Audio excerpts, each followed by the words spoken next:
But you saw what they wrote. Using a word they don't fully understand. Just a warning. Enough, Luis. We don't know if they understand the difference between a weapon and a tool. Our language, like our culture, is messy, and sometimes one can be both. Hello, and welcome to another episode of Hollywood Gold. I'm your host, Daniela Taplin Lundberg, and I'm here in person with my right hand, Becca Camerata. Hey, Bex, how are you? I'm good. How are you, Daniela? We're smiling ear to ear because we're actually looking at each other. It's just so good to be in the same room. It is. It's the best.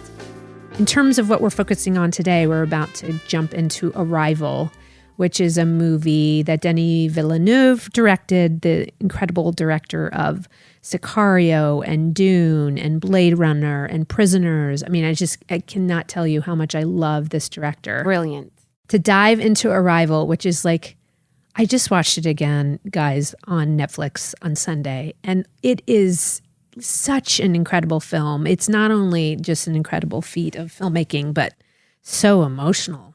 And Amy Adams just gives a tremendous, tremendous proposal. So we're about to dive in with Dan Levine, who is an incredible producer, works at 21 Laps with Sean Levy. So they're responsible for so many cool things, Stranger Things and Night at the Museum. And they just do like incredible, incredible spectacles. So this film's felt a little bit different for them, but so excited to hear the whole tale of how this independent film got made. Yeah, which is so surprising because I would never have thought this was an independent film when I watched it. I know. It's just the scope of it is massive. It looks like a studio film. And I'm very curious to hear the story of how this was made independently and how they turned it into the sensation that it was. And I will say right now, it is my favorite sci-fi movie that I've ever seen. So I'm very eager to hear Dan's story. Let's get going. Let's do it.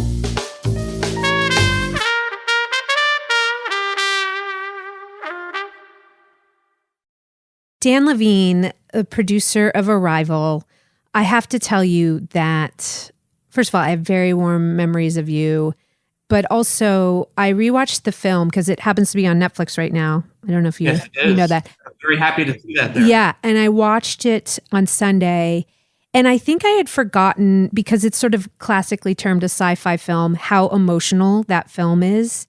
And I literally was weeping like a baby by the end. And I was like, oh my fucking God, I forgot how good the film is. And so I'm so excited to do a deep dive.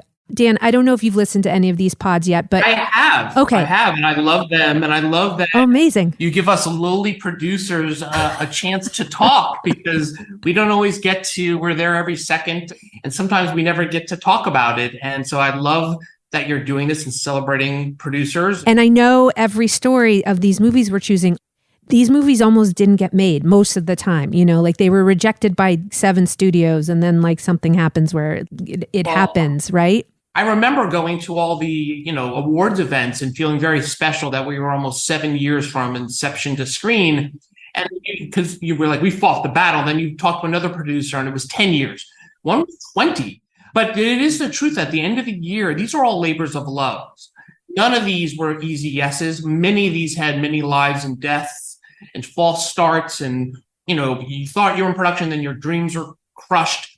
So I think these are the great stories because this is about never giving up. 100%. And it's also about great original filmmaking. I mean, I think the thing we really try to identify here are, and this is not to say that I don't love a great franchise, but most of the films we've chosen are really outside of the box films that have created legacy.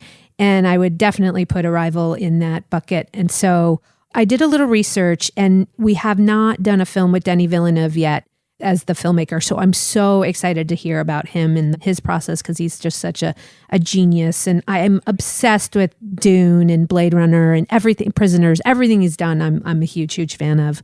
Okay, so start at the very beginning of the idea because you were really, really there at the very inception. Yeah, I mean, it all started with a general meeting we had with Eric Heisserer, and it was my colleague and EP Dan Cohen. And I were huge fans of Eric's, and he had written a lot of great genre stuff. Like short stories or long form? Long form. He wrote scripts we had read, but he had just written and was going to direct a movie called the hours. And it was about a father during Hurricane Katrina, father in the preemie ward with his preemie baby, keeping her alive as power fails. And it's this incredibly emotional story. And we were like, wait a minute, that's interesting. This horror writer just wrote this beautiful character piece. So we sat down with him when we do what producers do. We pitched him every single project we had. Eric, to his credit, said no to all of them. And after 2 hours, he literally was leaving. And I said to him, wait a minute, is there anything you've read that we should check out? And he said, you should check out this book, Story of Your Life by Ted Chiang, a collection of short stories. And he left, and Dan and I split up the short stories. And I remember reading Story of Your Life, which was the original title for Arrival, well into post-production. We changed it very late in the day. We always knew it wasn't a great title for this, but I'm reading that short story at home, and my heart started pounding because when you get to the twist, first off, the story in of itself is beautiful, but when you get to that twist, oh my God, spoiler alert, that the past is the future. I was so excited, but I had that dread that a lot of producers get, which is are the rights available? Right. Because I'm sure you've been through it too. You read something that blows you away, and then you find someone got the rights and there's no chance and you have to move on. Yeah. So I remember reading that. We came back and we were trying to track down this Ted Chiang.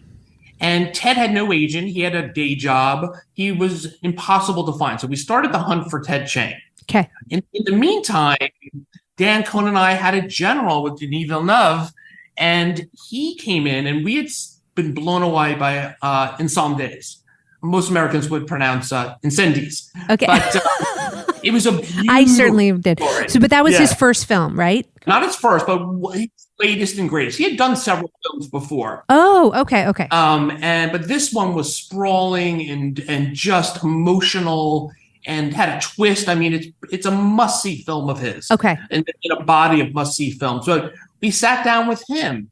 And, I learned this lesson as producer, which is don't go in there and just pitch people endlessly. Ask them what they want to do, because there's a good chance no one ever asks them. So after getting to know Denis, I said to him, what do you want to do? And he goes, I've been dreaming of doing sci-fi since I was a child. And he was just crazy because Dan and I just looked at each other and I said, well, look, we just read this brilliant short story. We don't know if the rights are available. I said, tell no one, because I don't want anyone else chasing this, but here it is. And while we were waiting for Denis to read it, we then began the hunt to find Ted Chiang. We got a phone number, called him up, and got on the phone with Ted, which was a series of several 2-hour conversations. Ted is very thoughtful, really processes things. There are very long silences. And you really wonder, did I say something that he didn't like? Did he hang up? Is he still there? And I literally walked him through the history of the film business, how things get made.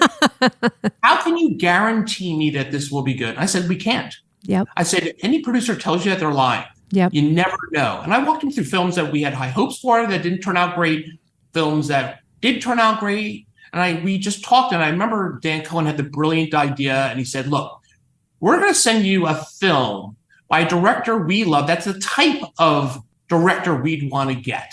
And we sent him Encendies. Ted watched it and then said yes. Oh. And then Denis read it and said, I love it. That was the beginning. Can I just ask, out of curiosity, where did you find Ted? I believe he was in Seattle, if memory serves correctly. I mean, I think we sort of went through the online version of the phone book and found him. He had no lawyer. He wasn't in the entertainment business. No one had ever optioned him before. He was completely unknown. And this was just a call out of left field for him. He oh my God. Didn't make of it, but you know what? He trusted us. And we, at that point, we got what's called, a shopping or attachment agreement that allowed us to be attached to the project, which he extended multiple times. Okay. Because these things take a long, long time. So he always bet on us, which we appreciate. So you get the rights, you have Denis who is excited.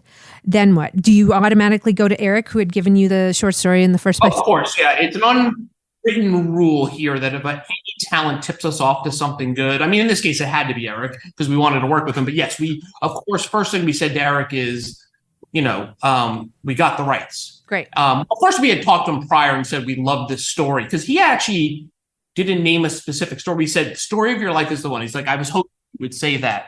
And many years later, he told me that he would occasionally mention this to producers, and no one ever read it, which I sent chills up my spine because I was like, "Thank God no one read it because they would have done it." Right. So I'm glad no one followed him up on that. But yes, we took out a pitch. And Eric came up with this incredible pitch with like a deck of cards with pictures on each card. He's a masterful pitcher. Oh, wow. The story is so complicated that everyone passed on it. And after about 5 passes, I said, let's pump the brakes. I don't want to burn up everyone hearing this story because we're just going to passes. No one's going to bet on this. And Eric, to his credit, agreed to spec it, which this movie never gets made without him doing. So Eric spec'd it.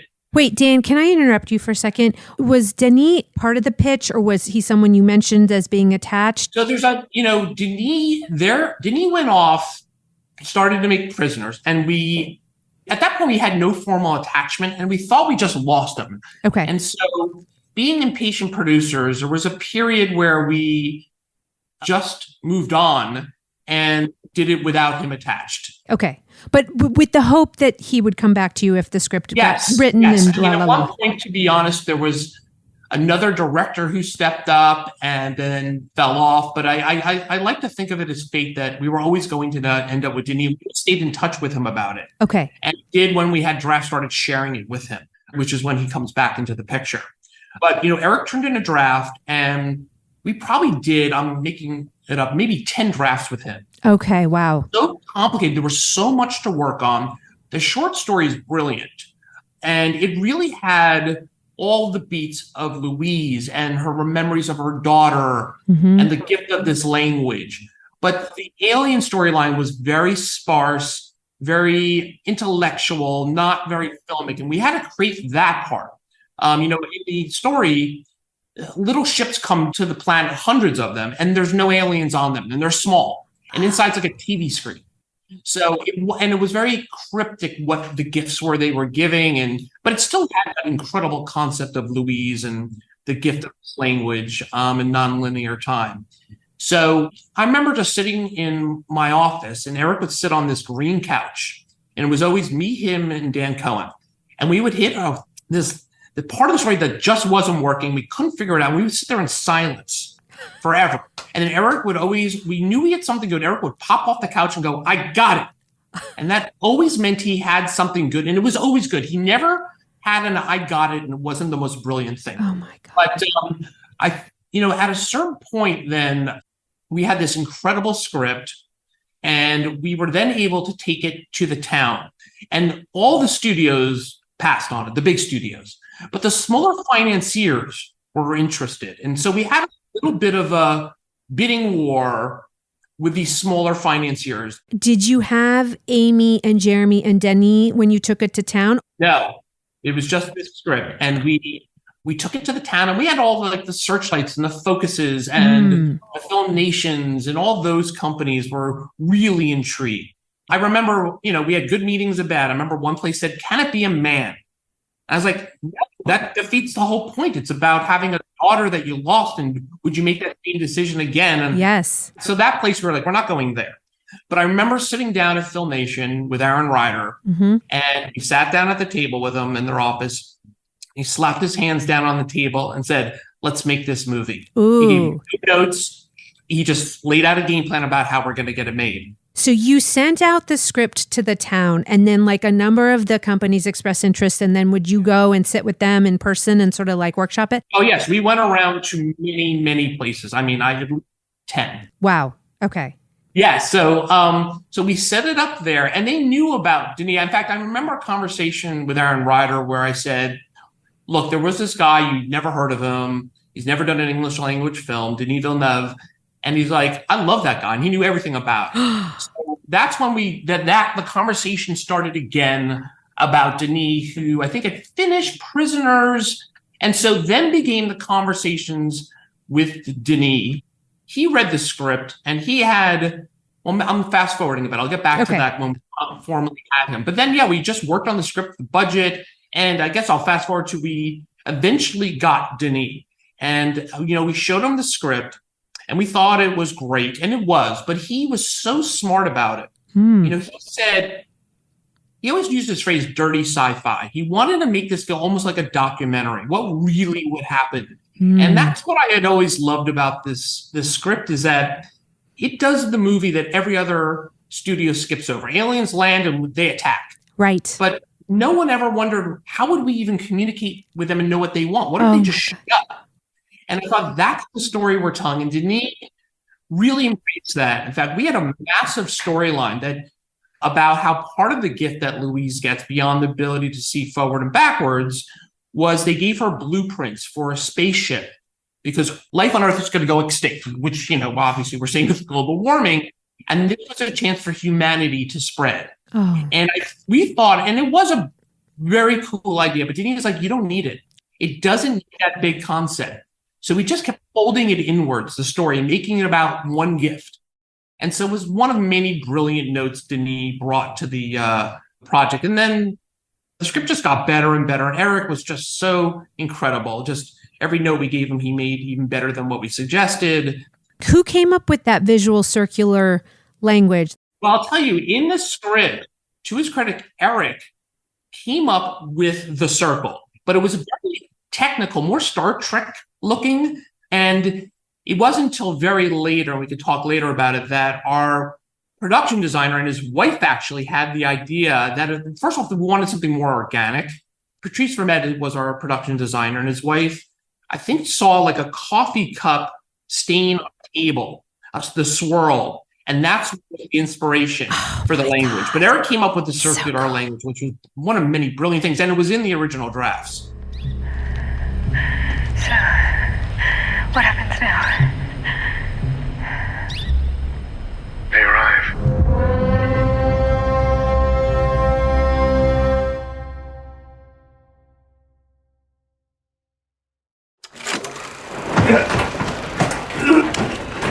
Am I fired? You're better than the last guy. That doesn't make me feel any better.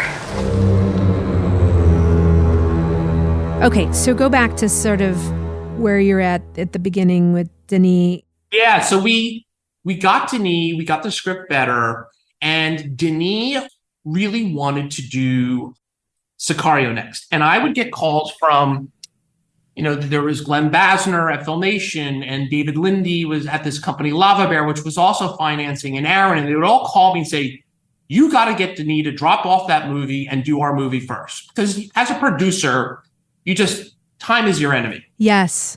And so I had all these very uncomfortable calls with Denis, and it wasn't his fault. I was just put in a bad situation saying, you've got to do this. And to his credit, he not only stuck by his guns because he had promised Sicario would go first, he stuck by us. And at that point, we just wanted to keep this real. And I remember David Lindy had the greatest idea, which was, we all agreed that we had to get an actor attached. We had to keep moving forward. But we couldn't pin Denis down. And David Lindy said, fly out to Montreal, tell him in town you're for a meeting, and sit him down and get him to commit to someone. Okay. And so Aaron and I flew out and said, hey, Denis, we're actually in Montreal for business. Little did he know it was business just with him. Because he could have just said, I'm not available. And we flew out and we went to breakfast with him. And we had our list, he had his list. And number one on each list was Amy Adams. Oh, my God. So we were like, meeting done. We literally flew out. We were there less than 24 hours. But we ran back to the hotel lobby. Aaron and I called Michelle Bohan, Amy Adams' great agent, who was another hero in this process. Because Amy at that time had basically said she didn't want to act for a while. She had just done a string of films, was exhausted, yes, laying low. But Michelle Bohan got her the script, and Amy was like jokingly frustrated, like, I started and I couldn't put it down. I had to say yes. So we got a yes within a couple of weeks. Oh my God, I just got the chills. Okay. I know, we never get that. This is just wait. Totally. But we got a quick yes. Remember, Denis came out to LA to meet with her, and that went really well. And then we were basically, can we hold this package together for an entire year while we wait for Sicario? While you wait for Sicario. Holy cow. Okay. Yes. So to everyone's credit, to Amy and Denis, they kept their calendars open, and we were going to Montreal to make a movie. Where does Jeremy Renner factor in to the process? Well, good story, which is we were trying to think who that should be, and Amy suggested him. They'd worked together before, and American Hustle, yeah? Yes, and he was so great because he, first off, took a role. Like, it's hard when you're casting a supporting role. Some actors are like, I'm not going to do a supporting role. But Jeremy loved her, and he saw how quietly powerful that role was. Yes. And he took it, and he didn't mind being second on the call sheet. And they had such great chemistry. But yeah, so we really got into the, there are not a lot of roles in the film. And you know, we got Jeremy, we got Forrest Whitaker, Michael Stuhlbarg, and then we were done. There wasn't really much casting to be done. There's a certain thing that happens with directors, right? Where you achieve such a notion of greatness that like you can get any actor to read the phone book. And I feel like Denis has that now, probably. Yes. Oh, yeah. At the time, did you feel like you were still sort of trying to sell your cast on this talent? Yes, and he was not a known name, although Prisoners did change that a bit. Prisoners had come out, and that helped a bit, but it wasn't a slam dunk. I mean, Denis, now anyone would do anything with him without even reading the script. So it wasn't the easiest, but it wasn't the hard. Prisoners helped. Denis in person is so warm, thoughtful, and lovely. You know, you put him in a room with anyone, you're going to get them. So it was a real asset. Amazing. Okay, so you hold the package together for a year, which I will just tell you, I've been on the producing end of like really top tier director and actor getting excited about something, and then the dates don't line up, or they got to go do one thing first or second thing first. Oh, the death of a movie. And then it's just like, it's never going to happen because suddenly you're just in the queue, right? Yep. So I will just give you a gold medal for producing itself, for holding that together. For whatever reason, it managed to hold together for a year, which is like you never hear. Thank you. And one other story I want to tell just in coming together, another great Denis moment was, you know, we were thinking of key crew. He had a great group of people that had worked with him. Mm-hmm. And in fact, when I saw Sicario maybe 2 days before I moved to Montreal for prep, and we had so much of that crew that I was like, wow, my job just got easier. But the one thing we did not have was a DP, because Denis worked with Roger Deakins and he wasn't available. And he asked us to put a list of DPs together, and we put together a list, and it was every big sci-fi DP imaginable. And we showed it to Denis, and he goes, I don't want any of them. I want someone who's never done it. I don't want to look like the other films. I want this to feel grounded, like dirty sci-fi. And so we redid the list, and that's where we came up with Bradford Young, who had done Selma and Eighth and Body Saints, and he was just another key sort of great decision that was made. If it wasn't for Denis pressing us, I would not have ordered that. And now I think of that, it made me a better producer hearing that. That is brilliant, because the look of it does feel so grounded. And to me, I love all of Denis' work, but I wouldn't call myself like a huge sci-fi buff. And to me, the sort of grounded nature of the way Arrival was shot, it just all felt so real, right? Like there was nothing or otherworldly about it. And I think that has everything to do with the look. So that is like such a great producing tip. Yeah, I mean, in all the design, from the spaceships, which started out shiny metal spheres, which, you know, felt a bit seen before, to this very earthen aged, you know, obelisk discs, you know, these ovals. I mean, that was a change. I remember in the script we did, you know, the ships landed on the ground, but Denis was like, what if they can't come down that low? We have to get those scissor lifts to lift them up. And I was like, that's genius. Well, those scissors lifts just felt so like you see them on a construction site. It's just like, yeah, we're just using the stuff we've got, you know? Right. That's brilliant. Well put, because that's exactly how Denis wanted it, which was, what would really happen? Yeah. There's not like, they wouldn't land on our Earth park and, you know, put on a parking brake and set down wheels. What would happen? And it was incredible. So the design of all that stuff fascinates me. And then the design of the aliens themselves, I had sort of read that like Denis, again, like didn't want overly VFX'd approach. He wanted it to feel sort of practical and real. So can you talk about that process and what those creatures actually were and how you shot with them and stuff? Yeah, you know, we hired so many concept artists and nothing quite came in right. And we used references. I remember bringing up whales a lot as like some of like the ships, like something that impossible wisdom and age and just something feeling ancient, and elephants too. Those were the two things we worked from. And Carlos Fuente was a designer who came in and had something that was close, and we kind of refined it further. And then there was the whole other idea that when we see the creature, we're only seeing part of them. That was another thing that was not in the script. Cool. That came out of a prep meeting. That was the other thing. The script kept evolving through prep and even production, and even in editing, things changed that weren't in the script. And so that was another thing that was really interesting, was this the idea of they think they're talking to the whole creature, but that's only part of it. How did you guys practically manifest the creatures?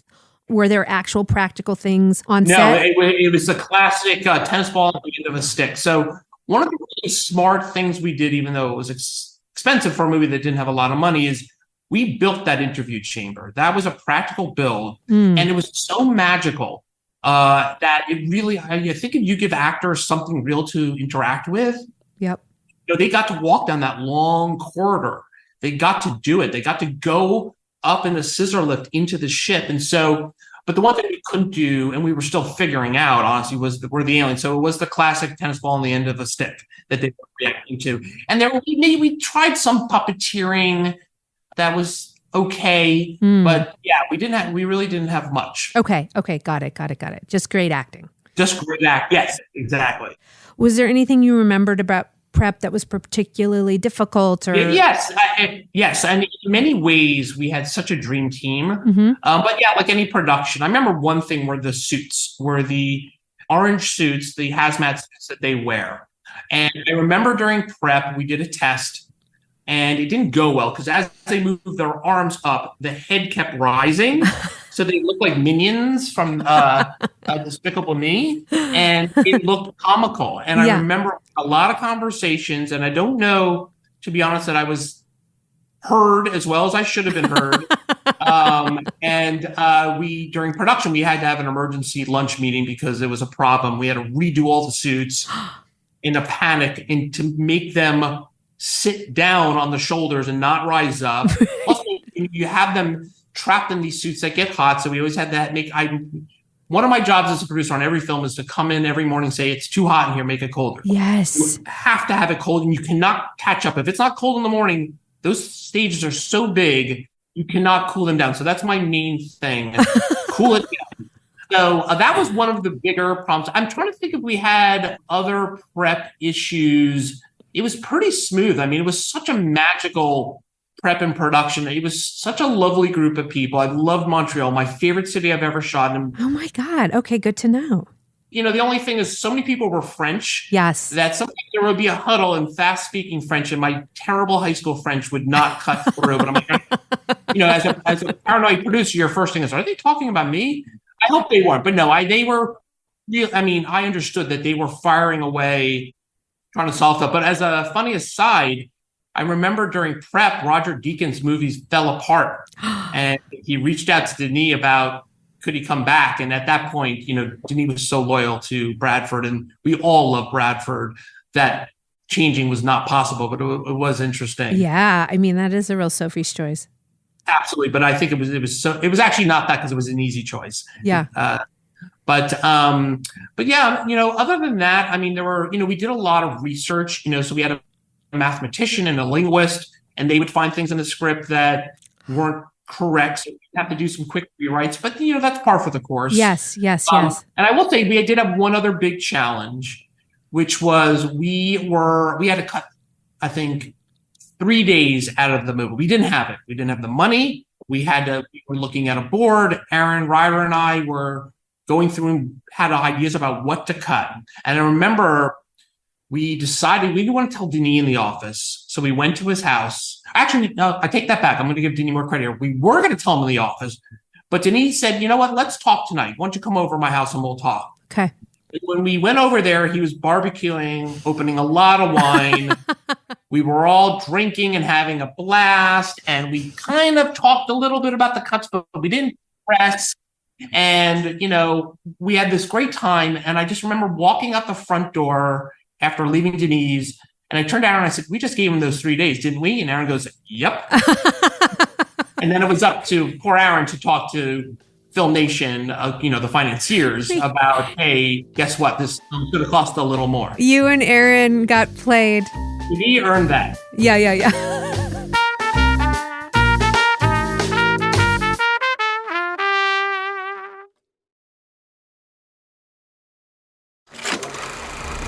Like their ship or their bodies, their written language has no forward or backward direction.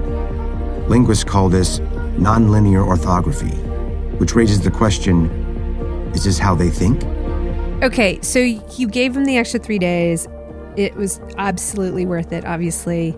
And then you're shooting. How long was the shoot? I believe it was 53 days, and it was an incredible shoot. Look, I as a quick fast forward, I think we had the greatest time of this project. It was only until we shifted into sort of and I'll get to this story in a bit, why we ended up at Paramount, that we had some bumps in the road, I'll say. But the production was magical. We shot mostly in Montreal, though we went for a few weeks to this little town called Rimouski, which is like 6-hour drive from Montreal. That's where we shot all the ships landing. I mean, there were no ships there, but that was that magical countryside. Yes. That you couldn't find anywhere. And that was something actually during production we panicked about, because we didn't have that location until very late in the show. Like, where are we going? This was initially supposed to be Vancouver, and there are a lot of great mountains there, but not near Montreal. But the shoot went great. Other than the suit, everything was perfect. Amy and Jeremy, the entire cast was great. Denis is not a director where you have to go ever, like literally once ever go up to him and say, you need that shot, or are you going to get coverage? Like, when he would come up to me occasionally and just say, hey, Dan, I think I'm going to, rather than doing traditional coverage, I'm going to pull the camera back as a oneer. And I'd be like, great, do it. You totally trusted him. Yeah. Oh, yeah. No, he needed no input on that front. So, yeah, I was managing a lot. Like when you have a sci-fi film, there's just a lot of little things, technical things that can go wrong. But from a shooting perspective, it was a dream. From a performance perspective, it was a dream. There were a lot of logistics. There are not a lot of stages in Montreal. And so we were on a glorified warehouse, and one time it rained and it wasn't waterproof. So that everything got soaked. That was where we had the chamber. So that was a little bit of a nightmare. Yeah. But everything was great. And one of my favorite moments is I remember I was driving into Rimouski, which is on the water, and they're known for their unusual climate. And I remember seeing a helicopter up in the sky, and Denis was up with the camera crew and the pilot filming. And that was the day. People still believe it's a visual effect, but when you first see the ship, the alien ship in Arrival, you see this fog come down the mountain, like like a water. It comes down the mountain, and it was all real. None of that is a special effect or visual effect. Movie gods. Yeah, so this magic was happening, and that was such an incredible shoot. And just when we needed to rain, it rained. When we needed it dry, it was dry. It was really fun to get the casting crew all stuck in this small hotel so we could really bond. But yeah, I would say that the production period was just nothing but the greatest time ever. Is Denis open and sharing lots of cuts, or is he waiting to get something that he really feels is like, what he wants it to be? We gave him his space. He had his editor, Joe Walker, who's brilliant. He had done Sicario and 12 Years a Slave, but now he does everything with Denis. But yeah, we gave them their space. They cut in Montreal. Aaron and I went up early to see a cut before the director's cut was out. And so that's where it was really interesting to see a cut where Denis and Joe made some story changes. And at first I was like, first off, I was blown away. I was like, because you never know. Mm-hmm. You never know. Sure.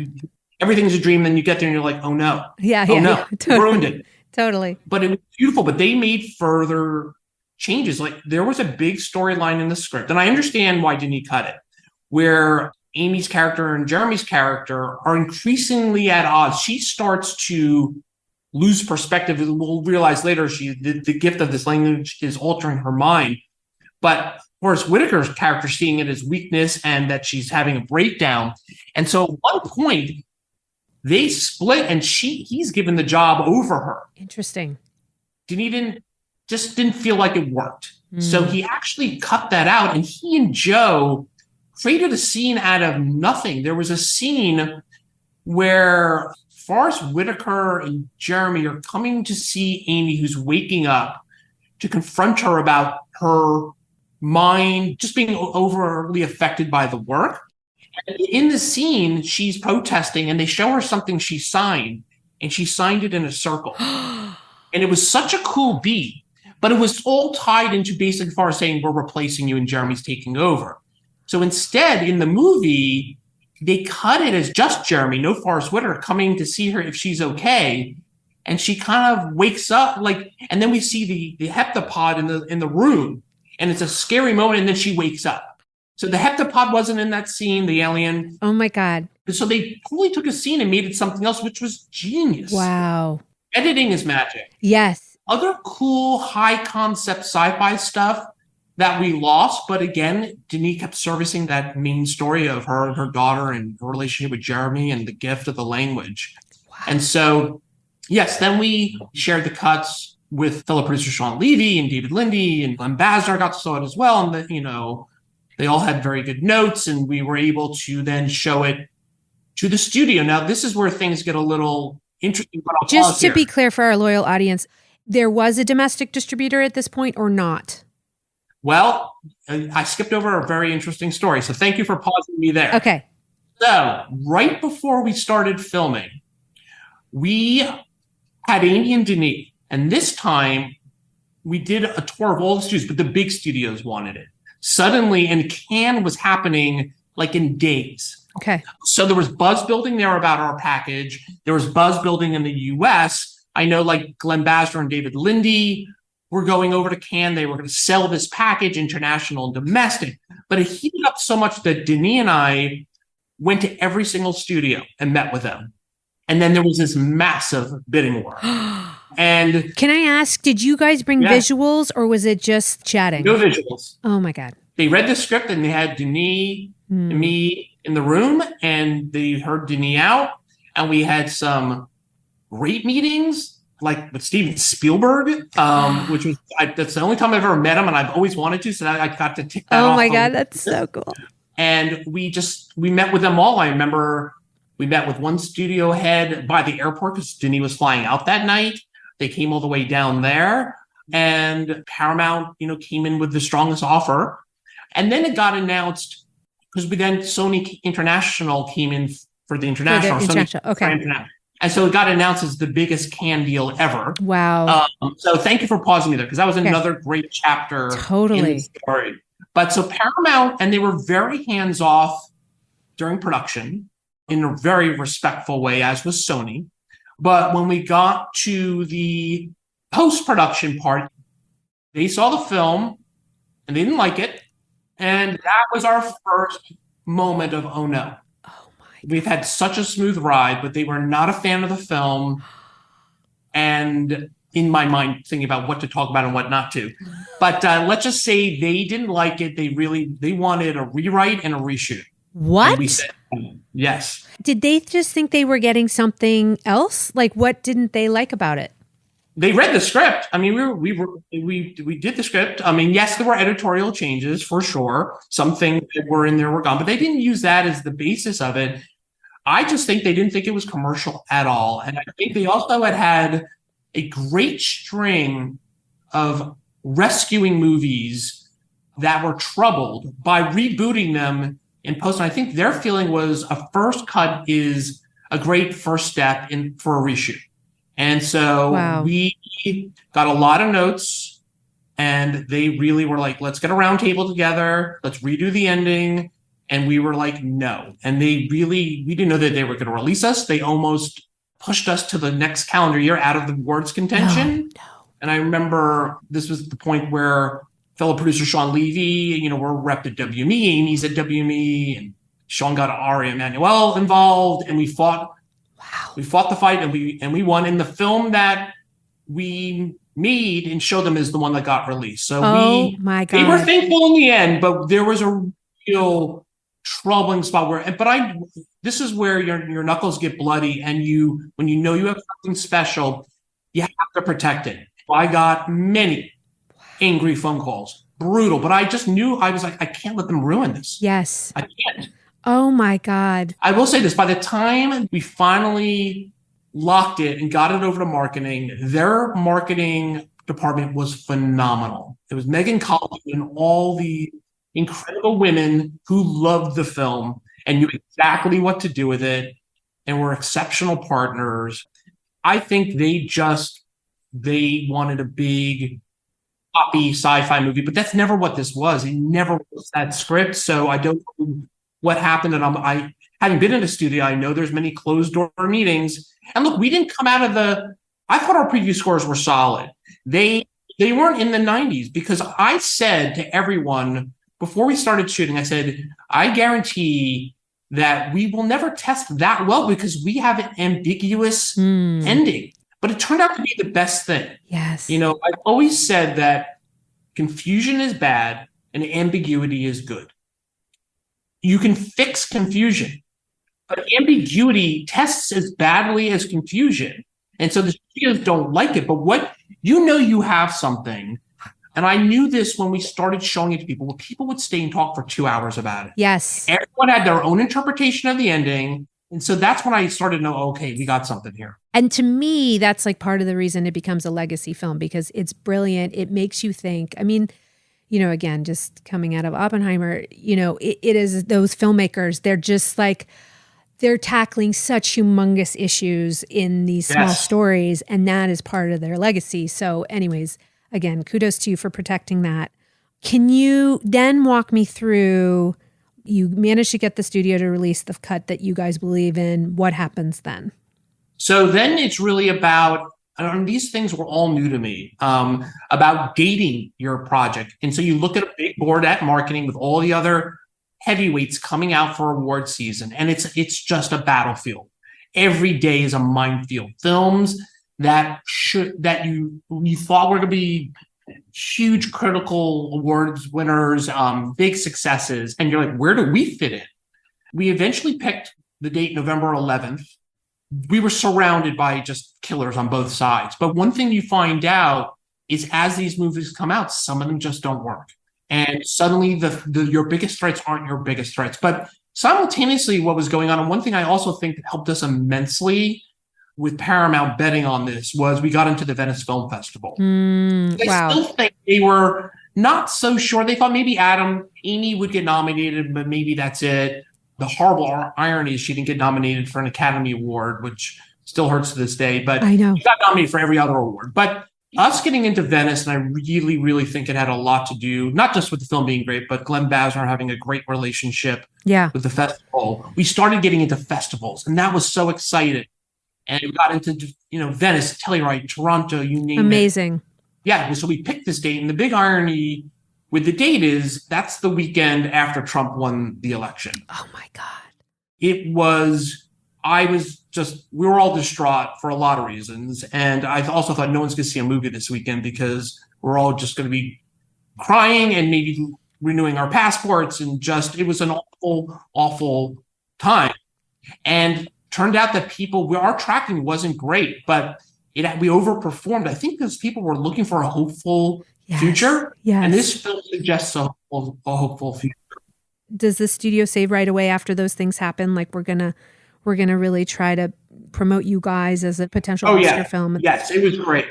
They put everything behind it. And so they had said to me at the beginning, like the publicity department, look, we're going to not burn you out. We're going to send you to select things. I said, no, send me to everything because I don't know if I'll ever get this chance again. And I want to do everything possible. Partly because Denis was shooting Blade Runner and couldn't be there for any of it. Unbelievable. One regret I have is that Denis didn't get to share in any of the festivals, the acclaim from after the screenings, but Amy was a really great partner. And knowing that Denis couldn't do it, she went above and beyond. But yes, by the end of the tour, I understood why the publicist said, hey, we don't want to burn you out, because I would come in from work. I would work 9 to 7, come home. There'd be a black car waiting out front. I would change into a jacket, tie, whatever, hop back in the car. They would take me to some event where there would be a screening, and then you would hang out for 2 hours afterwards talking to everyone. And it went on every day for months. But look, it's such a great thing to have. I mean, to have people talk about what it meant to them, how it moved them. It's you couldn't ask for a better experience. No, it is. And you realize, like, in retrospect, when you look back at all the films you make, like, that doesn't happen every time, right? Like, the stars need to align, and you identified a talent in Denis. Even looking at Sicario to Blade Runner, you guys, that guy was on the come, and you managed to, like, get him to do this independent film that he really believed in and was a little bit left of center. And it really is a testament to, like, your eye as producers and just great producing in general. So that, to have worked with him is just so awe-inspiring and great.